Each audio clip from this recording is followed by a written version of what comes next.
अस्सलाम वालेकुम जी, वकास भट्टी tips channel में खुश आमदीद। भाई आजकल कंपनीज डिग्रीज के साथ साथ स्किल्स की भी डिमांड करती हैं। आपसे पूछा जाता है कि आपके पास कौन सी रियल टाइम स्किल है और आप उसके कितने एक्सपर्ट हैं। मेरी बात से एग्री हैं? कमेंट सेक्शन में यस मेंशन कीजिएगा। अब सवाल ये पैदा होता है कि अगले चंद सालों में ऐसी कौन सी स्किल्स हैं जो भाई हमें थोड़ा बेटर बेनिफिट दे सकती हैं, जिनकी डिमांड बढ़ती जा रही है। तो भाई 2026 से 30 के दरमियान में जो स्किल्स टॉप 3 रहने वाली हैं, फैक्ट्स और फिगर्स की बेस पे मैं वो आपको बताने जा रहा हूँ। चैनल पर नए हैं सब्सक्राइब कीजिएगा, वीडियो पसंद आए तो लाइक भी कीजिएगा।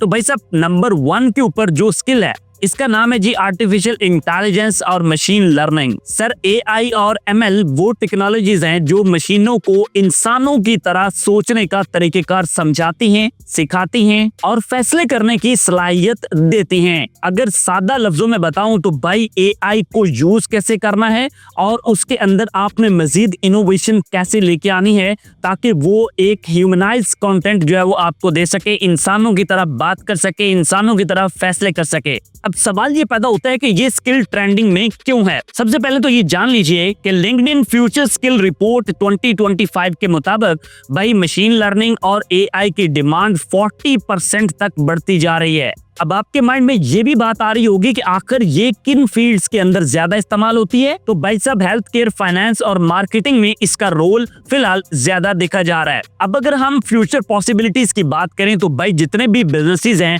वो सारे के सारे एआई के साथ कनेक्ट होते जा रहे हैं। जब ये सारा कनेक्शन एआई के साथ है तो ऑफ कोर्स जो एआई के मशीन लर्निंग के एक्सपर्ट्स होंगे उनकी डिमांड ऑटोमेटिकली बढ़ती हुई देखी जा सकती है।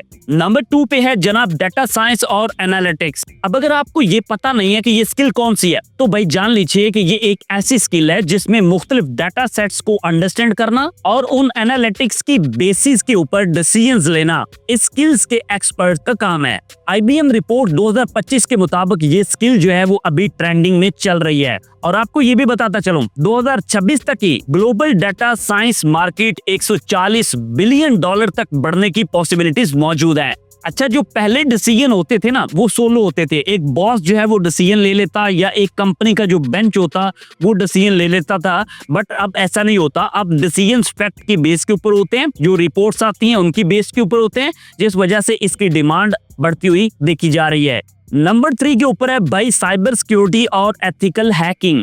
अब अगर आपको इस चीज का अंदाजा नहीं कि ये कौन सी स्किल है तो भाई जितनी भी बड़ी बड़ी कंपनीज हैं उनके ऊपर साइबर अटैक्स होते हैं। साइबर अटैक से सेव रखना कैसे है और साइबर अटैक्स को रोकना कैसे है, उनके लिए फायर वॉल क्रिएट करनी है, तो ये इन लोगों का काम होता है।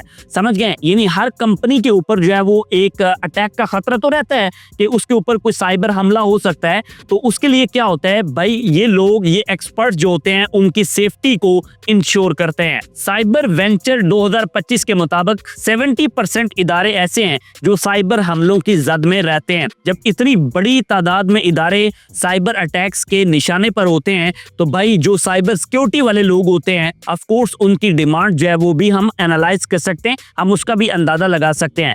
जो एथिकल हैकिंग है अगर आप उसे सीख लेते हैं, आप भाई साइबर सिक्योरिटी को सीख लेते हैं तो ऑफ कोर्स आप इन लोगों की सफ में शामिल हो सकते हैं। अब अगर हम इस चीज को देखें तो आने वाले डेकेड्स के अंदर जो साइबर सिक्योरिटी वाले लोग हैं, जो एक्सपर्ट्स हैं भाई, उनकी डिमांड भी हमें ज्यादा देखने को मिलेगी। मैंने ये 3 टॉप डिमांडिंग स्किल्स के बारे में आपको बताया। आपको इनमें से कौन सी पसंद आई है कमेंट सेक्शन में आपने मस्ट बताना है। मिलते हैं आपसे नेक्स्ट वीडियो के साथ। अपना ख्याल रखिएगा। अल्लाह हाफिज।